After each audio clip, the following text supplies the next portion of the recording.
भोपाल से कुमार गौरव जी ने मुझे एक वीडियो भेजा है कोलांतक पीठ के कुलाचार्य महोदय जी का। वो जो पतले से हैं, अक्सर पानी में खड़े रहते हैं और उनके खुद के दावे हैं कि वो दुनिया की हर एक साधना के विषय में जानते हैं।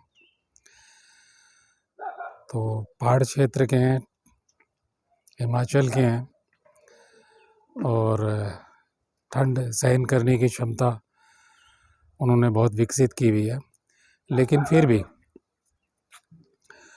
उन्होंने जो वीडियो भेजा है उस वीडियो में ये दिखाया है कि वो बर्फीले क्षेत्र में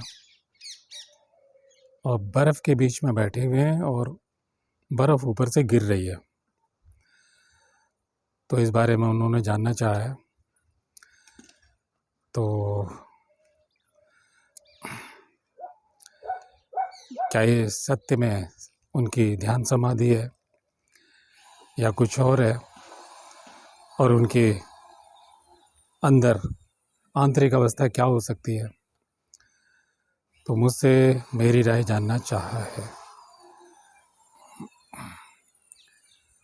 तो प्रिय श्रोताओं, मैं आपको बता दूं कि 2 भागों में लेंगे। पहला भाग ये कि ऐसे अनेक वीडियो आजकल सोशल मीडिया पे मिलते हैं, तो मैं उनके प्रति कोई संदेह व्यक्त नहीं कर रहा हूँ।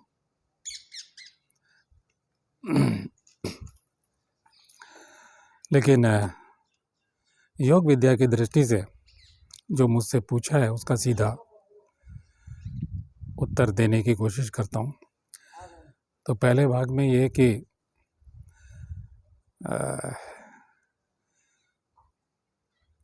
एक वीडियो मैंने देखा था फेसबुक पे, यूट्यूब पे। उसमें क्या है कि एक पुजारी महोदय बद्रीनाथ में आजकल इतनी कड़कती सर्दी में उनके पट बंद हो जाते हैं, तो वो नंगे पैर, भीगे वस्त्रों में नंगे पैर उस सीढ़ी पे जा कर के बाहर से या कहाँ तक वो जा रहे हैं सफाई करते हैं। वो दैनिक कर्म है उनका इतनी कड़क सर्दी में। तो पुजारी जी की ये ठंड सहन करने की क्षमता उनके दैनिक कर्म के, नित्य कर्म के अंतर्गत, दैनिक पूजा पाठ का जो क्रम है उसके अंतर्गत वो आती है। तो उनके लिए सामान्य सी बात है ना, वो बीमार पड़ते हैं और बद्रीनाथ, अलकनंदा की नीचे की घाटी से लेके वहाँ तक का जो यात्रा है उतनी सीढ़ी पार करके चढ़ कर के ऊपर जाना।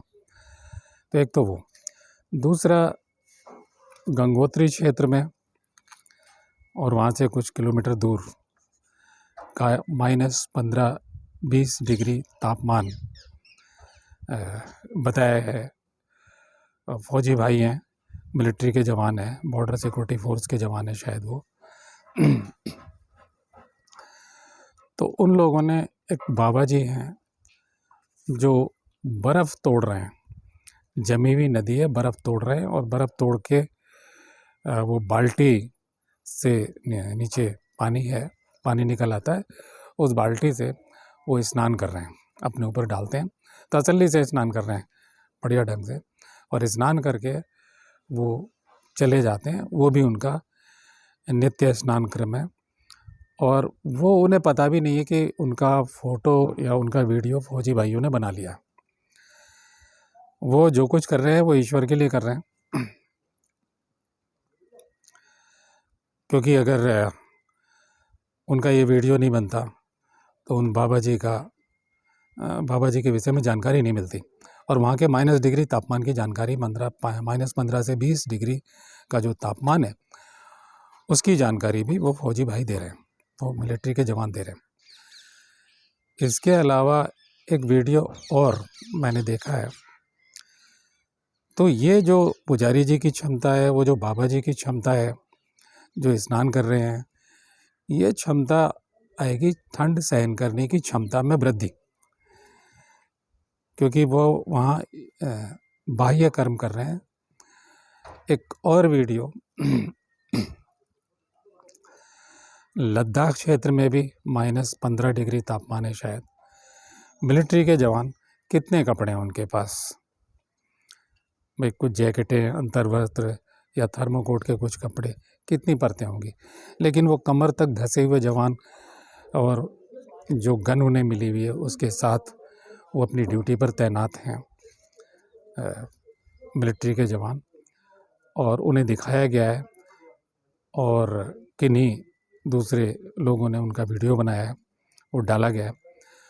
तो मिलिट्री के जवानों ने भी वो क्षमता ठंड सहन करने की, कड़कती सर्दी में, सर्दी तो लगती है, सांस में तो जाएगी, जिंदा रहना है तो कितने गर्म कर पाएंगे। वो मास्क भी नहीं दिख रहा है, वो थोड़ा सा बस शीशा सा लगा रखा है मिलिट्री के जवान ने। तो ये ठंड सहन करने की क्षमता में वृद्धि। दूसरा वीडियो हमने देखा है, केदारनाथ मंदिर के बाहर 3 साधु बैठे हुए हैं और मंदिर के पट बंद हो गए हैं और बर्फ़ गिर रही है और इतने इतने वो बर्फ़ से ढके हुए हैं। और जिन लोगों ने वो वीडियो बनाई है, और वो निश्चित ही बाबा जी लोगों ने नहीं किया है, वो भगवान के लिए ही, भगवान शिव के लिए ही वो अपनी हठ योग की साधना या जो भी वो साधना कर रहे हैं उस कड़कती सर्दी में, तो वो जो साधना है वो साधना भगवान शिव के लिए, अपने आराध्य के लिए है। और जो भी मंत्र, योग, क्रिया जो भी वो कर रहे हैं, तो उन्हें नहीं पता वो भी वीडियो बनाई गई है, दूसरे ने बनाई है, वो उनका नित्य की साधना है। तो मेरे श्रोताओं, तो ये रही, यहाँ ये माना जा सकता है वो सर्दी यानी शीत को सहन करने की क्षमता, और दूसरा अपनी साधना, हठ योग की साधना कहें या आसन सिद्धि साधना कहें, आसन सिद्धि के द्वारा जो उनकी दैनिक क्रम की साधना है, योग विद्या की साधना, वो कहें, उसे क्या नाम दें ये तो वो जाने, हम उसके बारे में कोई निर्णय नहीं ले सकते। हाँ, बाहर से देख के हम कह सकते हैं कि वो जो 3 साधु बैठे हुए हैं और उन पे बर्फ़ गिर रही है, और वहाँ के जो भी हैं, जिन लोगों ने वीडियो डाला, ये उनका दैनिक साधन है, दैनिक ईश्वर के प्रति, भगवान शिव के प्रति उनकी निष्ठा है, तो ये साधना। दूसरी बात, वो जो कौलांतक पीठ के कुलाचार्य महोदय हैं, उन्होंने कई प्रकार के वीडियो डाले हैं और वो एक पूरे संस्थान को चला रहे हैं, और तो वो तो स्पष्टीकरण नहीं देंगे, वो जो 3 साधु बैठे हुए हैं, क्योंकि वो ईश्वर के लिए बैठे हुए हैं, और दूसरे कौलांतक पीठ के कुलाचार्य, क्योंकि वो बाकायदा प्रचार कर रहे हैं विभिन्न साइडों पे, छोटे बड़े वीडियो बनाते हैं और प्रवचन करते हैं, हर एक को भैरव भैरवी नाम देते हैं, और कौलाचार्य संप्रदाय उनका है। तो ये जो उनकी जो साधना है, हम इसे ये भी नहीं कह सकते, हम ये नहीं कह सकते कि वो ठंड सहन करने की वृद्धि, ये तो उनकी जन्मजात है, क्योंकि उन्होंने खुद अपनी जीवन कथा में, इंटरनेट में मिल जाएगी, चंडीगढ़ में एक बार बीमार हुए और कई दफ़े मरण तुल्य कष्ट उन्होंने झेला और उससे बाहर आ गए, उसके बाद वो कहते हैं बीमार नहीं पड़े। तो ऐसे बहुत से एरिया हैं, हिमाचल के हैं, उत्तराखंड के हैं और कश्मीर के हैं, जहाँ लोग उस कड़कती सर्दी में क्षमताएं बढ़ी हुई हैं।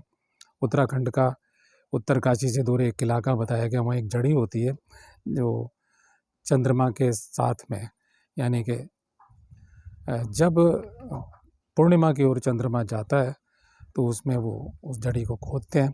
वो इतने गरीब होते हैं कि उन्हें 15 दिन तक लगभग भूख प्यास नहीं लगती है, और ख़ास तौर पर तो जाड़ों के समय में उसे अग्नि पे भून के खाते हैं, और कुछ लोग वो गांव छोड़कर नहीं जाते, नीचे नहीं उतरते। तो ये तो 2 अध्याय हो गए। पहले अध्याय में ठंड सहन करने की क्षमता में वृद्धि, और दूसरे अध्याय में जो हठ योग की साधना है, या पतंजलि के सूत्र के अनुसार आसन सिद्धि के योग के क्रियात्मक योग की अंकित पहली शुरुआत। तो अब हम आगे बढ़ते हैं और आसन सिद्धि की बात करेंगे।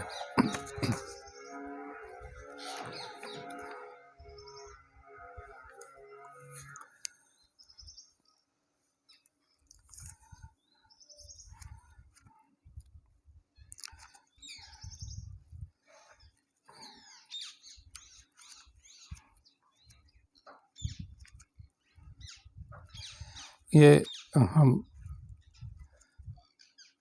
साधन पाद के अंतर्गत अध्याय 2 में आते हैं, पतंजलि योग सूत्र, और इसमें मैं पढ़ रहा हूँ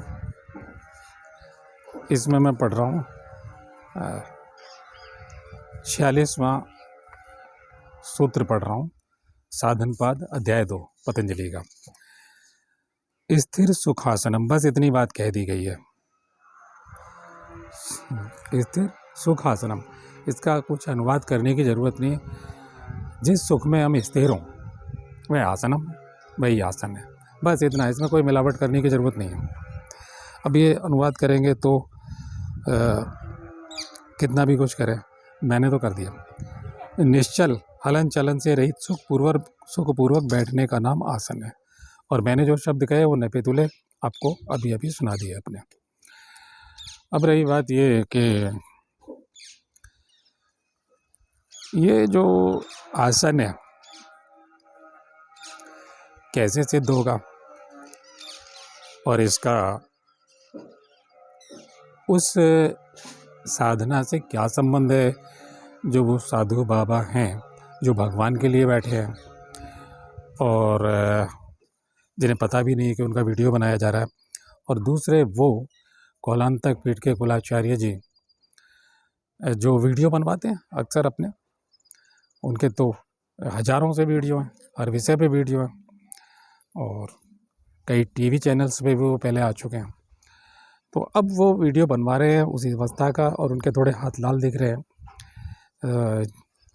त्वचा का रंग उस ठंड के प्रभाव से या कुछ लग गया है। तो वो जो अवस्था है, हम पतंजलि की दृष्टि से विचार करते हैं।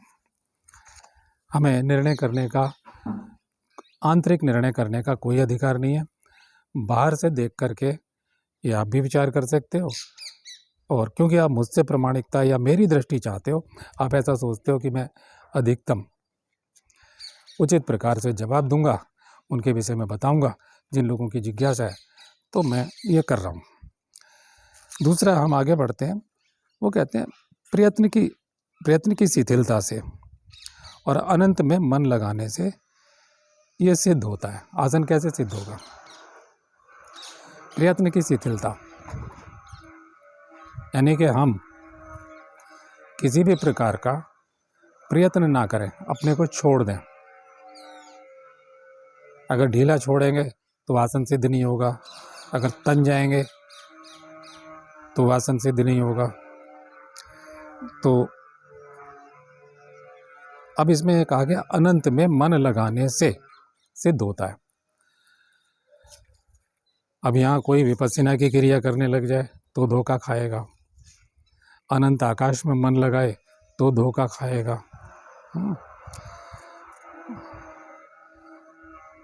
और यहाँ इन्होंने व्याख्या की है, तो मैं व्याख्या नहीं पढ़ रहा, उससे आप भ्रमित हो जाएंगे। मैंने अपना अनुवाद बता दिया और इनका। तो सिर्फ ये कहेंगे, प्रयत्न की शिथिलता से और अनंत में मन लगाने से आसन सिद्ध होता है। बस ये शब्द जोड़ रहा हूँ क्योंकि उन्होंने इतना ही कह दिया है, प्रयत्न की सिद्ध है ना, तो अनंत में मन लगाने से। अब अनंत क्या है? अनंत का द्वार हमारी श्वास भी है, और अनंत का द्वार वो भी है जो इससे पूर्व मैंने गीता का सबसे कीमती श्लोक बताया था कि मन को हृदय देश में स्थापित करके, और उसके बाद कैसे क्या करना है वो मैं पूरा एक भाग इससे पहले का बोल चुका हूँ, और कुछ लोगों की समझ में नहीं आया है तो और ज़्यादा ढंग से मैं समझा दूंगा, और क्रमबद्ध रूप से, क्रियात्मक रूप से समझाने की मैं कोशिश करूंगा, जितना समझाने योग्य है, क्योंकि इससे ज़्यादा नहीं, बाकी और महारथी बैठे हुए हैं, बड़े दिग्गज बैठे हुए हैं, उनके लाखों लाखों फॉलोअर्स हैं। तो मुझे उतना बताना है उन लोगों के लिए जो मुझसे अनजान है और मेरे प्रति भरोसा करते हैं। तो थोड़ी देर के लिए आप इधर आ जाइए। हाँ,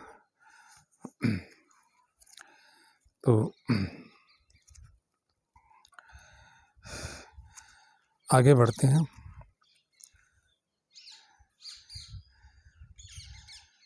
क्योंकि गीता खुद कहती है कि आश्चर्य की भांति कोई उस तत्व को जानता है, आश्चर्य की भांति कोई उस तत्व को कहता है, और आश्चर्य की भांति कोई उस तत्व को सुनता है। तो मुझे सुनने वाले भी आश्चर्य की भांति होंगे, तो खैर, लेकिन वो मौलिक लोग होंगे। तो तथा ततो द्वंद्वानिभिघाता, ततो द्वंद्वान अभिघाता, ततो द्वंद्वान यानी द्वंद्वों से, अब अछुपा हुआ अभिघाता यानी कि उस आसन से, उससे तथा उससे है। अब आसन में जोड़ रहा हूँ अपनी तरफ से, क्योंकि इशारा किसकी तरफ है वो नहीं कह रहे, क्योंकि वो क्रम पहले कह दिया गया। ततो तब उस से द्वंद और अभिघात, द्वंद यानी जितने प्रकार के द्वंद हैं। अब द्वंद सर्दी गर्मी का भी होता है। अभी मैं जो हूँ जैसा हूँ, ठंड बढ़ जाए तो ठंड और गर्मी बढ़ जाए तो गर्मी। अब इस समय मान लीजिए समांतर मौसम, एक जैसा मौसम है, तो लेकिन मुझ पर असर उस अवस्था में ना पड़े। तो अब इन्होंने अनुवाद में दे दिया शीत उष्ण आदि। तो शीत और उष्ण, सर्दी गर्मी, क्योंकि गीता में भी कहा है जो सर्दी गर्मी को सहन कर लेता है, सर्दी गर्मी के वेग को सहन कर लेता है। तो यहाँ आता है ये आसन, उस आसन की सिद्धि से, ये शब्द मैं जोड़ रहा हूँ, उनके हिसाब से उससे, यानी कि वो जो आसन हमने सिद्ध किया है उस अवस्था में। अब हम ऐसे मानेंगे कि उस अवस्था में यदि हमें आसन सिद्ध हो गया तो उस अवस्था में द्वंद्वों का आघात नहीं लगता या द्वंद्वों का अभिघात नहीं होता, किसी भी प्रकार की सर्दी गर्मी नहीं लगती। ये अर्थ हो गया और अनुवाद मैंने बता दिया। अब इसको हम आगे कैसे माने, देखिए, आसन अगर सिद्ध किया जाए, आसन अगर सिद्ध है तो ये तो होना ही चाहिए, तो प्रथम अवस्था है। आप जिस अवस्था में हैं उस अवस्था में घंटा 2 घंटा 3 घंटा, उसके बाद जो आप मंत्र जप क्रिया हो, प्राणोत्थान क्रिया हो, अन्य प्रकार की क्रिया हो, तो वो जो बर्फ़ में बैठे हुए हैं और ऐसे कुछ प्रयोग, क्योंकि मैं अपने बारे में कभी बताता नहीं हूँ, मैं छोड़ देता हूँ, कोई ज़रूरत नहीं है, तो मैं यहाँ कहूँगा कि ये ठीक है।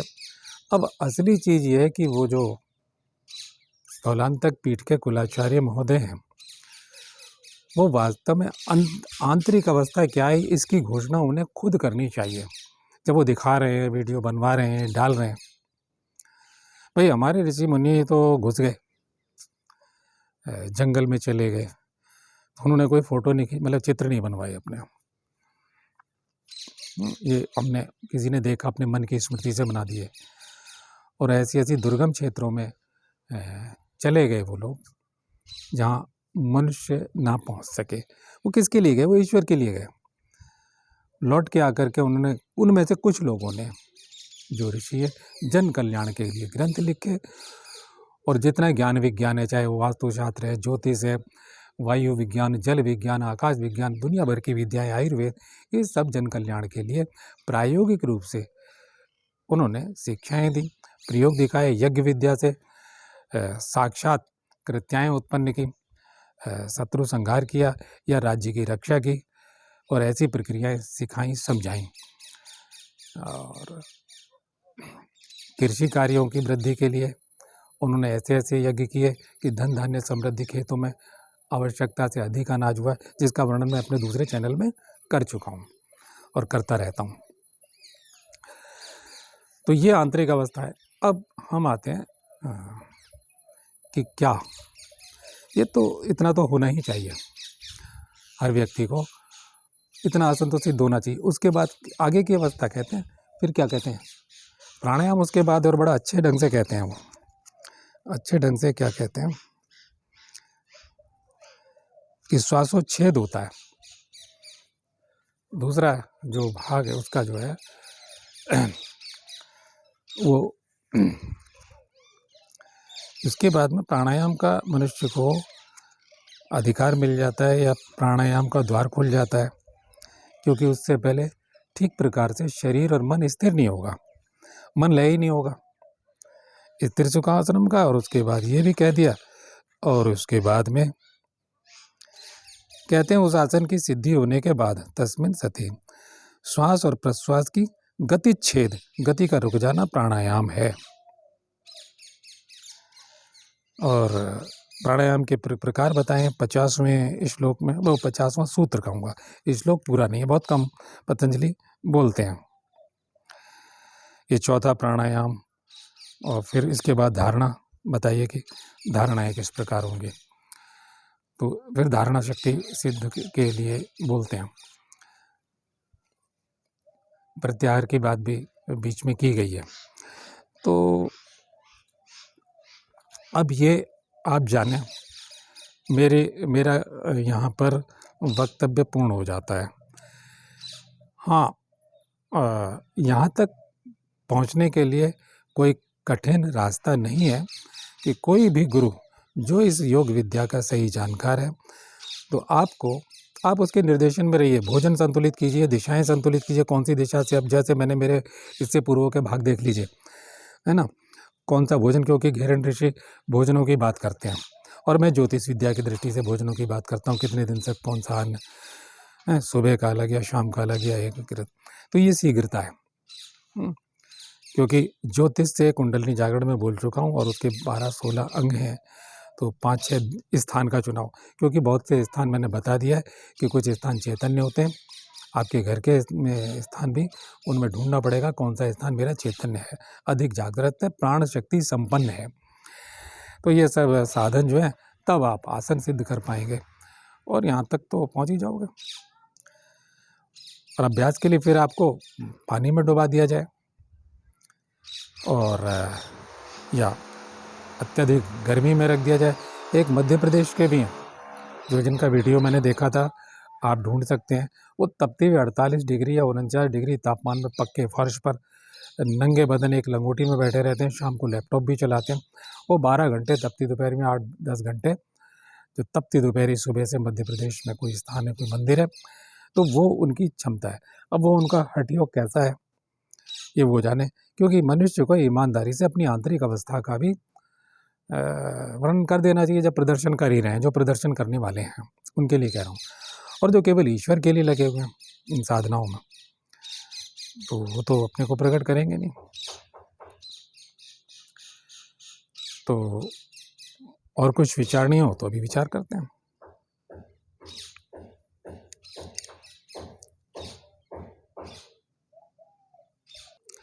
एक बात और है, आसन सिद्धि तो नितांत अनिवार्य है, लेकिन जब साधना की गति आगे बढ़ती, जरूरी नहीं है कि यही आसन वो आजीवन।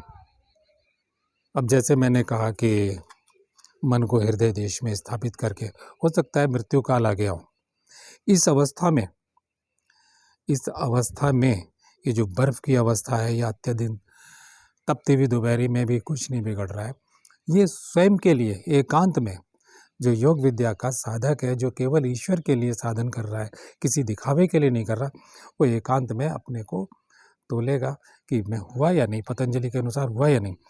और गुरु अब रहा प्राण तत्व, अंदर मैं फिर कहूँगा मंत्र योग और प्राण तत्व। इसके बाद मंत्र साधना से प्राणायाम सिद्ध हो जाता है, श्वासों की गति रुक जाती है, और कई प्रकार से मैंने यंत्र साधन दुनिया भर की बहुत सारी प्रक्रियाएं बताई हैं जो विभिन्न नामों से है। तंत्र योग में हठ योग, राजयोग, नाद योग, बहुत सारी प्रक्रियाएं हैं। तो लेकिन अब प्राणों की क्रिया और दूसरे वो जो लोग हैं, क्योंकि ओशो ने जब से ये संभोग से समाधि बोला है, लोग बहुत जागरूक हुए हैं, और चाहे वो अपनी तरफ से कोशिश करते हो, लेकिन मैं बताना चाहता हूँ जो लोग स्त्री के साथ भैरवी साधना का अभ्यास कर रहे हैं, बिना गुरु के कर रहे हैं, मैं खाली उन्हें झलक बता देना चाहता हूँ। उस स्त्री का प्राण तत्व मान लिया जाए, नाभि केंद्र पे हो, प्राण तत्व की बात कर रहा हूँ। प्राण तत्व के अंदर जल, अग्नि, वायु, आकाश, जिसको पूरे जीवन में किसी को एक तत्व का भी पता चल जाए तो जीवन सार्थक होगा, कम से कम वो ऐसे नहीं मरेगा। क्योंकि भगवान कृष्ण जो कह रहे हैं कि मन को हृदय देश में स्थापित करना, फिर चित्त को और उसके बाद में ओम में अपने चित्त को समाहित करना, उसको मैं क्रमबद्ध रूप से एक एक करके बता दूंगा, अभी केवल सार बता रहा हूँ। वो मैं बता चुका हूँ, लेकिन पुनः अगर ज़रूरत पड़ी तो फिर क्रमबद्ध रूप से बताऊंगा। तो वहाँ चित्त विलय होता है, स्व, क्योंकि वहाँ तक स्व भी जिसे अहम कहते हैं वो विलय होगा, तो वहाँ वो तत्व सब समाहित हो जाएंगे। वहाँ वो जो प्राण है वो समाहित होंगे, संपूर्ण प्राण एकीकृत होंगे, वो भी समाहित होंगे, उसे एकीकृत नहीं कहा जाएगा, समाहित, ओम में समाहित होने चाहिए, ताकि हम विलय कहाँ हो रहे हैं, ब्रह्म में, ओम में। तदर्थ, तदर्थ को मैं दो तरह से बताऊंगा। तदर्थ यानी बहुत से लोग सोचते हैं उसका अर्थ स्वरूप चिंतन, ये सभी लोगों ने कहा है, जितने लोगों ने अनुवाद किया है। और तदर्थ का मैं दोबारा बता दूंगा, तदर्थ वो नहीं है उसका, ओम का। तो बहुत तरीके से बताया, आधान भी बताया है, तो आप समझिए।